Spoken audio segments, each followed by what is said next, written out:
செவ்வந்தி கார்த்திகேயன். எங்களுக்கு மேரேஜ் ஆகி 8 இயர்ஸ் ஆகுது. நாங்கள் திருவண்ணாமலை ட்ரீட்மெண்ட் எடுத்துகிட்டு இருந்தோம், ரமணா ஹாஸ்பிட்டல்.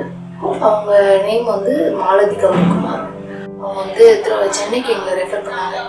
சென்னையில் வந்து A4 ஃபெர்டிலிட்டி சென்டரை வந்து ரெஃபர் பண்ணாங்க. அவங்க போனால் கண்டிப்பாக உங்களுக்கு சக்ஸஸ் பண்ணி தருவாங்க மேம். அருணா மேம் பற்றி சொல்லி கண்டிப்பாக அவங்க போங்க, உங்களுக்கு கண்டிப்பாக சக்ஸஸாக கண்டிப்பாக குழந்தை கிடைக்கும்னு சொன்னாங்க. அவங்க வந்து பேசுகிறாங்க, என்னென்ன எல்லா டெஸ்ட்டும் எடுத்து பார்த்துட்டு கண்டிப்பாக உங்களுக்கு குழந்தை இருக்கும், கண்டிப்பாக உங்களுக்கு குழந்தையோடு தான் நான் அனுப்புவேன், நம்பிக்கையாக பேசினாங்க. அவங்க பேசுனதுக்கப்புறம் கொஞ்சம் நம்பிக்கை வந்துச்சு. என்னென்ன டெஸ்ட் எடுக்கணுமோ எல்லா டெஸ்ட்டும் எடுத்தாங்க. ஒவ்வொரு டெஸ்ட்டுக்கும் ஒவ்வொரு சொல்யூஷன், ஒவ்வொரு மாதிரி. இந்த டெஸ்ட் எடுத்தால் இது கிடைக்கும், உன் கர்ப்பப்பையில் என்னென்ன ப்ராப்ளம்ஸ் இருக்குது எல்லாத்தையும் ஃப்ரீயாக உட்காந்து எல்லாம் ஓப்பனாக பேசுகிறாங்க. எல்லா ட்ரீட்மெண்ட் எல்லாமே எனக்கு அட்வான்ஸ்டாக மெடிசன்லேருந்து இன்ஜெக்ஷன்ஸ்லேருந்து எல்லாமே எனக்கு பெஸ்ட்டாக தான் கொடுத்தாங்க. பெஸ்ட்டாக கொடுத்த 8 இயர்ஸ்க்கு அப்புறம் இப்போ 2 பாப்பா இருக்காங்க, ஒரு தம்பி ஒரு பாப்பா பிறந்திருக்காங்க.